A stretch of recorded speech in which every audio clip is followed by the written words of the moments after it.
Okay. At this time, call to order, Kathleen Allen, Here. Brian Chetney, Here. Tom Chapa, Here.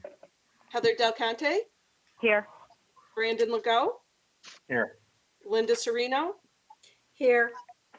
Samuel Tripp, Here. and Ruma Kawaja. Here. At this time, we are going to go to the superintendent's report with Dr. Gui, please. All right. Tonight I'm going to do an abbreviated budget presentation. I'm sure most of our viewers are viewers that tuned in last night to see our budget workshop. But I would go through the slides again, and I'm going to ask Nancy to talk about a few additional slides that we talked about last night about adding. So this is the proposed 2020-21 budget as of May 19th, 2020. Next slide.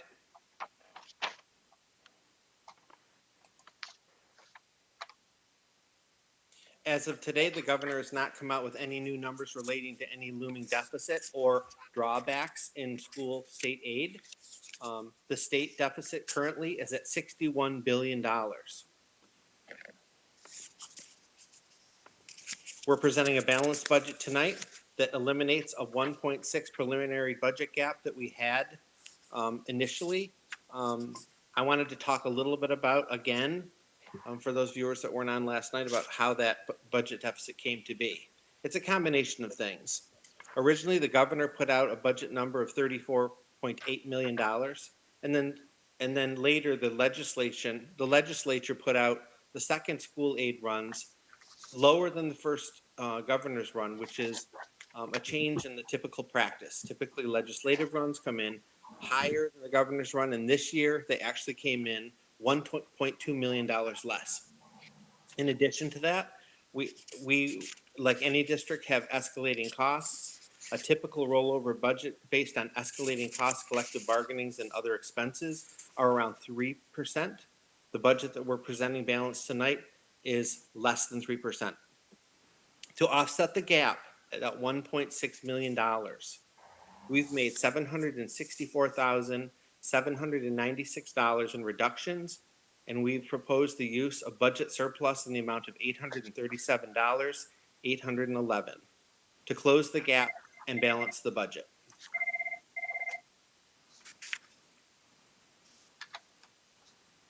We're presenting a balanced budget today of $88,505,455. The estimated tax impact. We had some conversation last night about our need to try to keep the cost of the budget away from taxpayers as best we can. Sometimes tax levy increases generate some revenue that help to balance the budget. And in this case, that's not true. The estimated tax impact on a $100,000 home is $1,084.02, which is actually a reduction in this proposed budget from our current year of $1,405.04. So an estimated savings of $321.02. So an average tax rate per thousand in our current operating budget, the 1920 budget, was at $20.19. The 2021 proposed budget effective today, as of today, is $16.80. Revenue and expenditures, 1920 to 21. You can see that our revenues and expenditures match for 1920 operating budget that we're in currently at $86,034,274. The proposed budget at $88,505,455. The next several lines, I'll give our viewers a chance to see them again. This budget presentation is already posted to the district website. I'm not going to go line by line. None of these reductions have changed. The first one has a subtotal of $188,333, and it's a variety of items from expenditures for board and superintendent professional development and retreats to records management and other BOCE services, some summer workers, and some conference travel, and the sponsorship of the SUNY Oswego Writing Institute. The next is a variety of items as well, from Mentor Scholar to AmeriCorps, to professional development and the teacher substitute line related to freeing teachers to attend professional development during the school day, elementary AIS stipends, as well as a pretty hefty figure of $205,000 from proposed cyclical replacement of classroom furniture.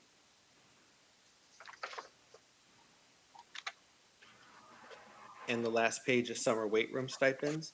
As I indicated last night, many of the reductions in the proposed budget this year are either portions or full line items, as well as reductions from items that would not happen anyways under the current condition under COVID-19, such as summer regents exams, summer middle school, summer school for middle school, driver's education, and some other related things.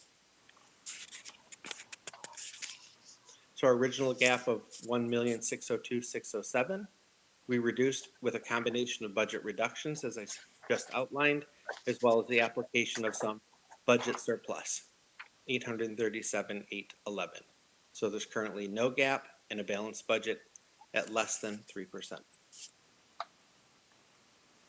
Voting.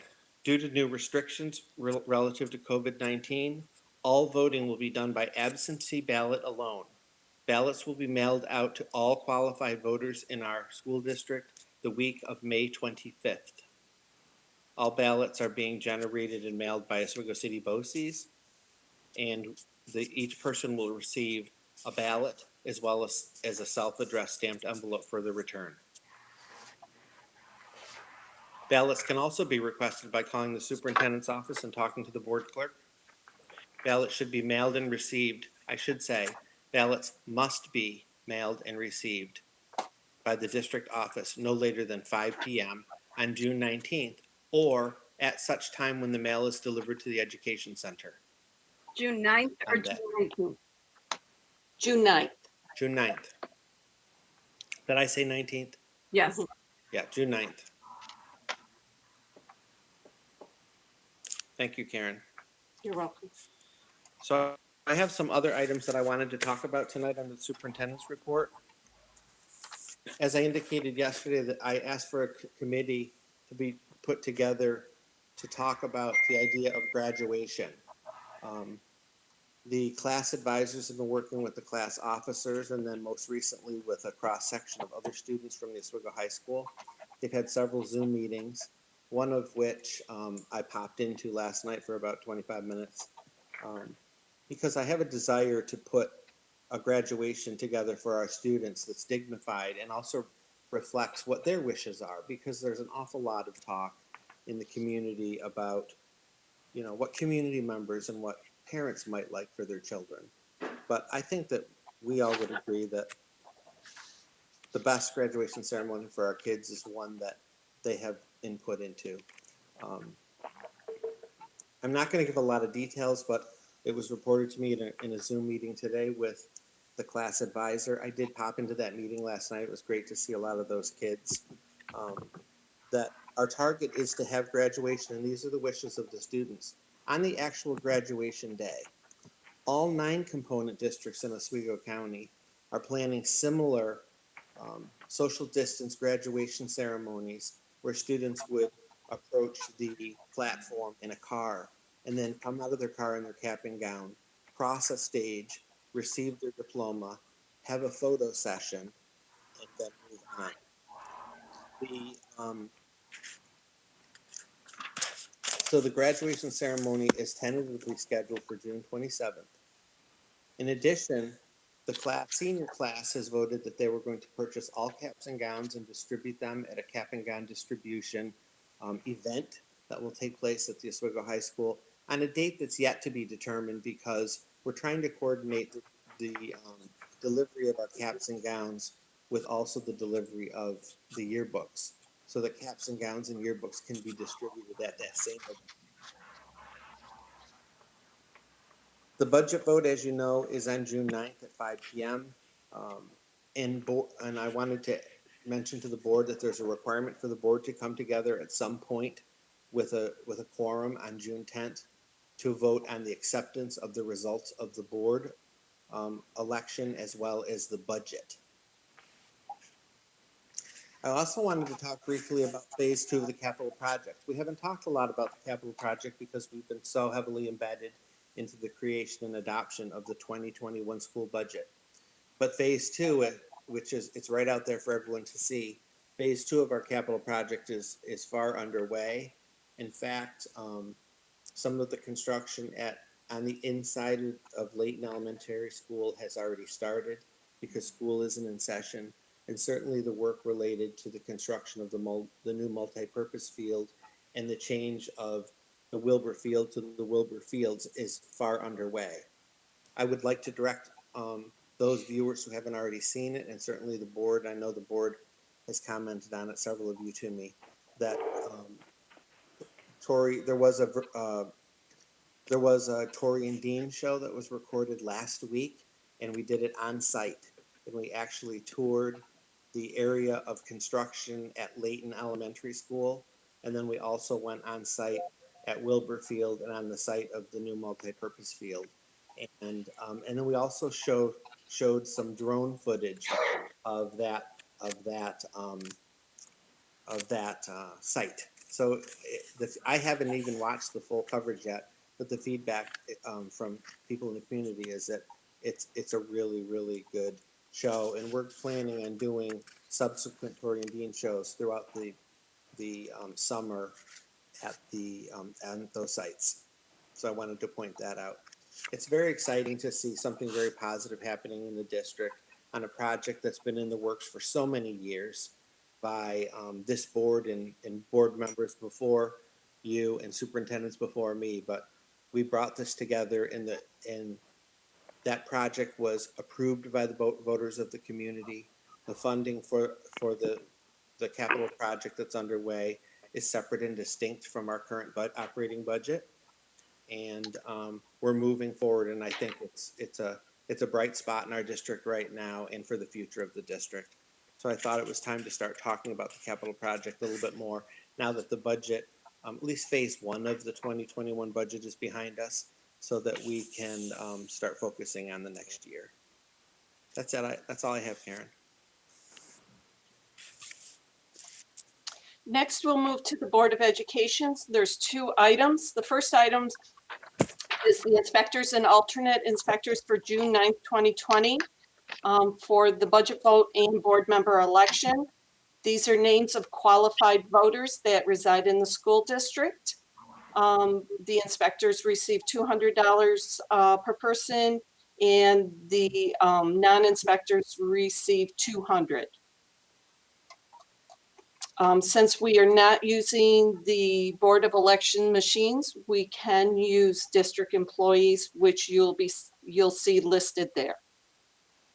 If I could have a motion. I'll make a motion. Linda, second. Yep. Second. Brian? Any questions? All in favor? Aye. Opposed? Next on the agenda is the approval of the 2020-2021 Oswego City School District budget. Be it resolved that the Board of Education adopt the proposed 2020-21 Oswego City School District budget in the amount of $88,505,455. On this vote, I will need a roll call. Could I have a motion first? Make a motion. Second? Second. Any discussion? Yeah, I think I have a question. Can you hear me? Yes. Yeah. The one question I had is about the savings of the taxes savings, just to clarify for folks and for me. We're taking out of reserves, but then there's a tax savings. So I'm not understanding that. Nancy. I don't quite understand your question, Heather. Is it about the PowerPoint or is it? The PowerPoint that we just went through, there's a $321 savings per taxpayer. And so we have that, and so the rate has gone down, and I understand that, but we're not compensating, taking less from reserves and keeping the rates the same, just so that people understand that process. So the rates are driven by the assessed, the total levy, and the total levy is allocated to each of 6 of our municipalities in the county. So we have Scriba, we have the city of Oswego, the town of Oswego, Sterling, Volney, and Minetto. And each of those municipalities have their own equalization rate. And the equalization rate times the assessed value in those municipalities is what drives the tax rate in those areas. So what we do is we put all that information into a spreadsheet using the current assessed values, and we come up with an estimated tax impact on a $100,000 house and an estimated tax rate for all of those 6 municipalities. So it's the levy, which it's the assessed values times the equalization rates in those municipalities, which drives that tax rate. And then what we do is, just for informational purposes, we just give you an average of what that tax rate would look like. So if you did the math wouldn't come out actual, because we're just averaging all of those tax rates. You could have a different tax rate in Scriba because they have a 91% equalization rate as compared to the city of Oswego, where their equalization rate is 100%. So basically what you see on slide 5 and slide 6 of the presentation are estimates of that tax impact. And because our budget is lower, because our budget is lower than last year's, the taxes would go down. I think that what Heather is asking us to punctuate as well is what we talked about last night, and that is to press upon the community that we're using some reserve, some fund balance in order to avoid any increase in taxes. Right, and I understand that it, the complexities of coming up with the rate. What I'm not understanding is, let's say I have someone ask me, why didn't you increase the rate if the rate is lowered? Why didn't we increase it in order to save on the reserve, the amount we were taking out of the reserve? Does that make sense? Because I did. I understand what you're asking now. I apologize. So the rate, we have no control over the equalization rate. That's driven by New York State Office of Real Property Tax.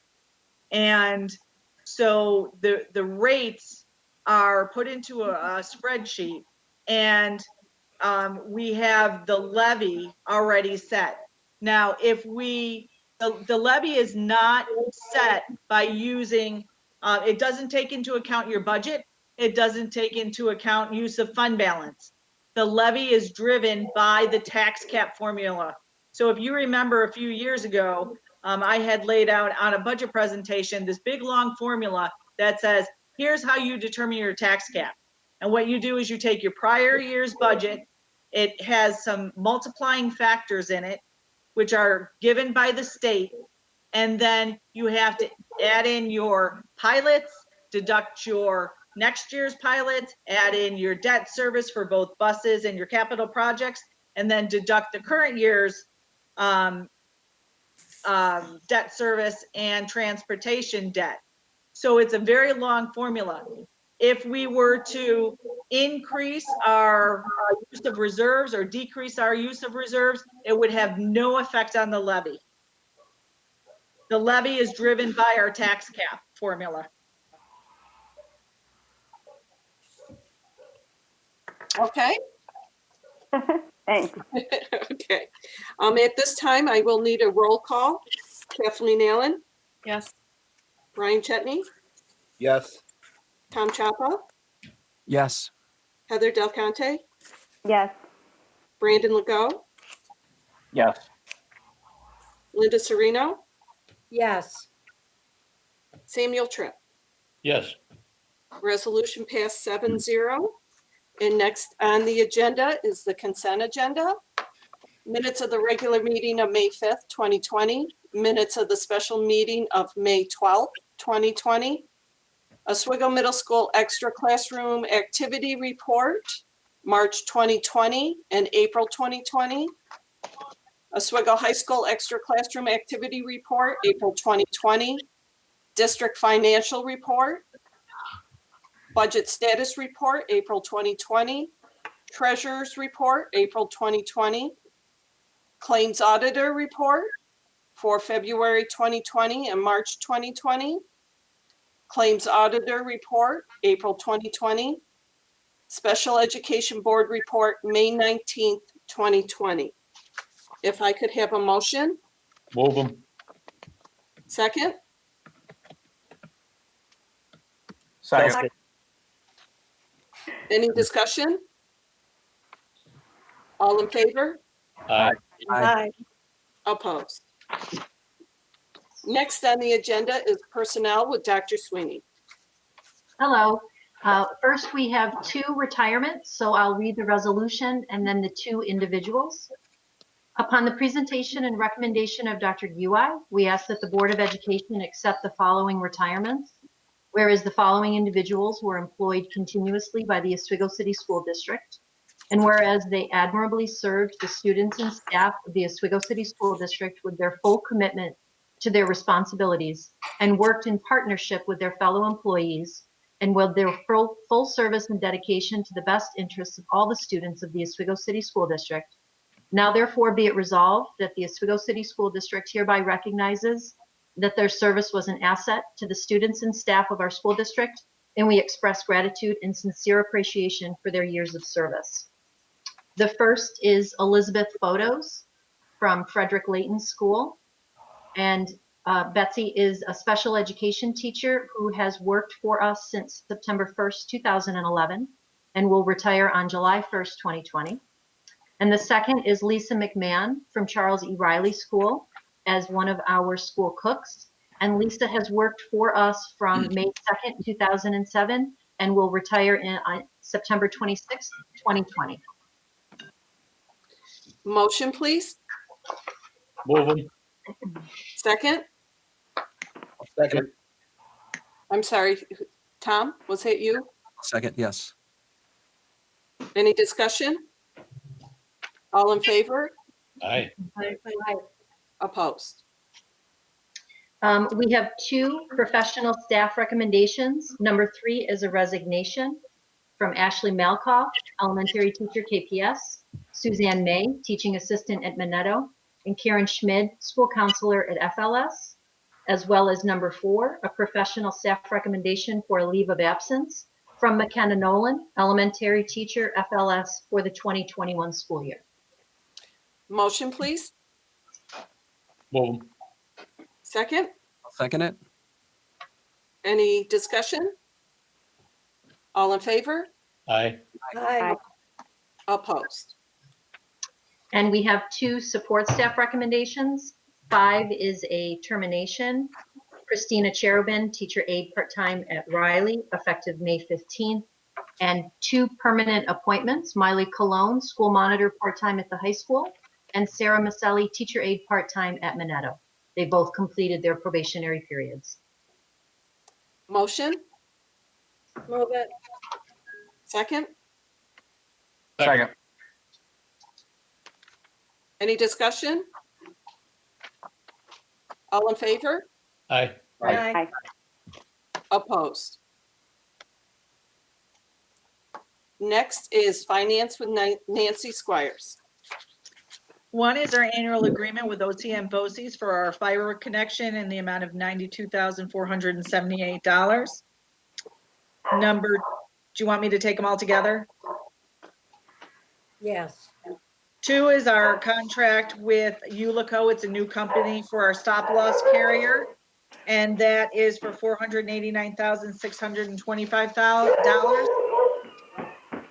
3 is a donation to food service by Mary Smith for $500 to feed the children of the district. And 4 is a budget amendment to increase the food service budget to utilize that generous $500 donation. Items 1 through 4, could I have a motion? Make a motion. second? I'll second it. Any discussion? All in favor? Aye. Aye. Opposed? Karen, could I just comment quickly on that? That Yes. personal donation, that was another personal donation that came from a community member. They sent a really lovely note to food service, thanking the district for the work that we've done to continue to feed students during this time. And she was moved to the point where she wanted to write a check for $500, and I thank her for that. We all do. Yep. Next on the agenda is the student representative discussion. Roomba? Hello. About what Dr. Gilman was saying earlier, I was in the meeting last night to discuss graduation. I really appreciate what the school and the board has been doing and the fact that we are getting an actual in-person graduation. I've talked to a lot of people and a lot of people actually like this idea. Of course, it's not ideal, but it is better than having no graduation or virtual graduation. A lot of people have expressed a desire to have this at the middle school instead because they feel that the environment surrounding the high school right now with construction is just not a nice place for us to graduate. And the middle school, of course, is very open. It has the field and grass, and it's very prettier and has a nicer environment. And I think a lot of people have agreed with that statement.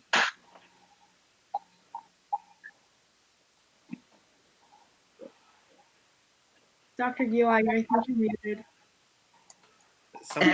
Some people like me muted.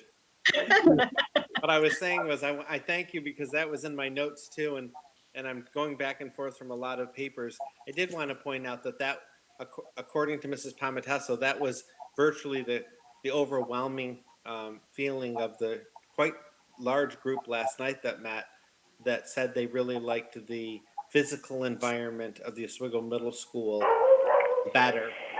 So I'm glad you pointed that out because I forgot to mention it. And of course, a lot of people have mentioned the date and having it on the original graduation date. So I'm glad you brought that up because it's just much more convenient for everyone since we already know when the date is. Yeah, Mrs. McPherson briefed me late today on what the wishes of the students were in a Zoom meeting. And I'm glad that you folks all have to weigh in. Okay. Next on the agenda is items from the board. Would any board members have any items tonight? Yeah, I have one thing. I meant to bring this up when Dean finished his superintendent's report, but I had my mic muted and I was talking to myself. So, I've done that a lot tonight. so Dean, a couple of people, you were talking about the capital project, and several folks have stopped me and asked me, how can we afford to do this at this time? And you touched on it, maybe if you or Nancy could talk a little bit more about the funding for the capital project as it relates to our yearly budget. Yeah, let's talk. I'm glad you mentioned that again. I did touch on it slightly earlier in the superintendent's report. And people asked me about it too. I'll talk in general about how this works, and then Nancy can fill in the details. For those that are watching, the capital project was promoted and was approved by our voters in a special election. To approve a capital project like this, you need the support of the voters. And at the time, we were able to put forth a $63 million capital project for the improvement of all 7 buildings and the associated field work that would support athletics, music, and so many other ventures across our district.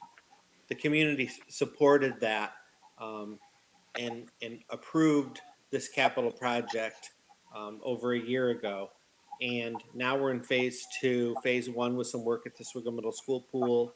Phase 2 is all the work that I've described over the last several board meetings. The funding for a capital project like this and the aid that comes with a capital project like this is always separate and distinct from any operational budget for a public school district in New York State. So what we propose and I don't have those numbers in front of me from when we were promoting the budget, but it was a few dollars or a few, maybe Nancy, I don't know if you have those numbers on hand, but we got the project funded to a point where it was a few bucks on $100,000 home over the 20-year span of this project. And you can't borrow money from an approved capital project in order to offset unforeseen costs in an operational budget of a school district. So I understand those questions when people have been hearing us talk about the challenges associated with the school budget, the challenges associated with New York State's budget, and certainly the pandemic that's challenged so many taxpayers in so many ways. But we move forward with the capital project with the support and endorsement of the community and the funding already laid out. So Nancy, can you enhance that? Yep. So if you remember, the board opted to use what was in our capital reserve to fund phase 1 and the start of phase 2. So that was $7.9 million. And all of the work that you see in phase 1, which was the middle school pool reconstruction, to the work that you see now at Layton Field inside the school and also at the high school, is being covered by the capital reserve. In July, we're working with our fiscal advisors and we will go out for some short-term borrowing at that point. Usually what we do is we'll go out for a BAN, which is a bond anticipation note, and we can do that for 2 years. After 2 years, then we will have to bond for that phase of the second project. So that will be coming down the road, but right now we're using the capital reserve money that was transferred last year in order to continue to do this work until we go out to do some short-term borrowing and then some long-term borrowing. And the approval for using the capital reserve money, that was part of the vote that the public voted on. That is correct. Correct. Every element of the financials to support the capital project were presented multiple times in hearings across the community, and ultimately the spending of the capital reserve as well as the funding associated with the rest of it was approved by the voters. Okay, thank you. Yep. Would there be any other items tonight from the board?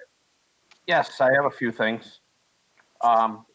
Just wanted to make note that over the last several years, Dean and others have been involved in the budget and set us up in a good position to absorb some of the pain that the coronavirus has put upon us. So much appreciated for your hard work and put us in a good position and allowing us to keep the cuts furthest away from our students. So kudos to us. I think we talked a little bit about it in last night's budget meeting. There's 4 to 5 year plan that needs to be put in place. Obviously, and our budget needs to be looked at for the new board coming on.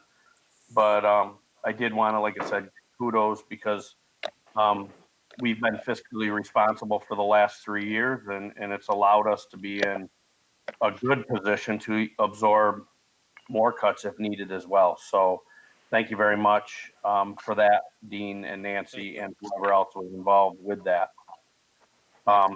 Second off, I was able to listen on the conversations last night as a parent and not a board member. So I would like to thank also Dean for allowing the kids to engage. Also Tammy Guida or Tammy Palmitesso for leading the discussions and not steering them in any way direction. And the dialogue was amazing. It was a couple-hour meeting, and to listen to the kids give the feedback, and Tammy listen and take notes and then give feedback, obviously back to you folks. Ruma, great job, as well as taking the voice of the students back. So it's unique, right? Because in my day, they told us what day our graduation day was, and we went, right? It's nice that you have the ability to be able to, as quirky as the stuff that we got going on now, to have input on your special day. So congratulations to the students that have spoke up for the class of 2020. It's as a parent, it's been fantastic to sit back and listen to. So thank you. Dean, I just had a question too. Can you give us a little update on the distance learning and the process and where we are in that? Can we touch base just a little bit? Yes. Yeah, I can talk a little bit about learning, and I can also talk a little bit about the end of the year. There'll be an announcement made by the district on Friday. In fact, it'll be made by all districts on Friday related to the end of learning. Right now, we have distributed literally hundreds of $1,000s of devices to students who don't either have access to a learning device or internet. And thanks to Jamie and the principals for working together and getting that distribution done over the last few weeks. Right now, the feedback has been good. This has been a kind of heavy. It's a heavy lift for everybody because it's the learning curve for teachers to generate online learning is a heavy lift, and it's also a challenge. And we've talked about it so many times. It's a challenge for families and parents who have multiple children and are also trying to work from home and help their children balance what they're doing. It was funny today because I was driving through my old neighborhood, and I was stopped by a mom, who many of you know, Allie Canali, and she lives in the Kingsford Park area, and there are several children in that neighborhood who go to Kingsford Park, and they stopped me as I was driving by to tell me what their assignments were today. It was a kindergartner, a first grader, and a fourth grader, all from Kingsford Park, and they were so excited to tell me what they had learned today and the activities that they had engaged with their teachers, and to tell Mr. Gioi to do some more exercise videos on the waterfront. And so I carried that message back. And but it was great to hear some positive feedback from not only a mom that has several children in our district, and she's balancing a small business and also educating her children in a really positive way. And we know it's been challenging. Some families are still receiving hard packets of learning materials because they either prefer to do that or they're in early primary grades that aren't doing it remotely. The announcement that will be made on Friday is the actual end of our school year and the actual end of learning and instruction. We're using our calculations now to determine the end of our 180-day requirement. It'll be a little bit different than other school years, but I wanted to point out an important point that when we end instruction and the school year ends, that doesn't indicate that we're ending early. We always will have a required 180 days, and we're going to finish the calculation tomorrow and submit our end date, and an announcement will go out on Friday. Any other items from the board? At this time, will the board need an executive session? Yes. Okay. Reason? Contract negotiation? And will there be a need for a vote after the meeting? No. Could I have a motion, please? Move it. Second?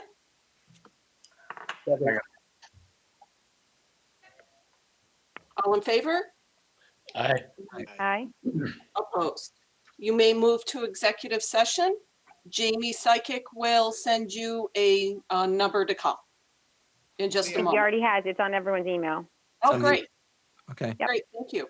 Good You may night. move All right. Good night. to executive Good night, session. everyone. Night all. Night.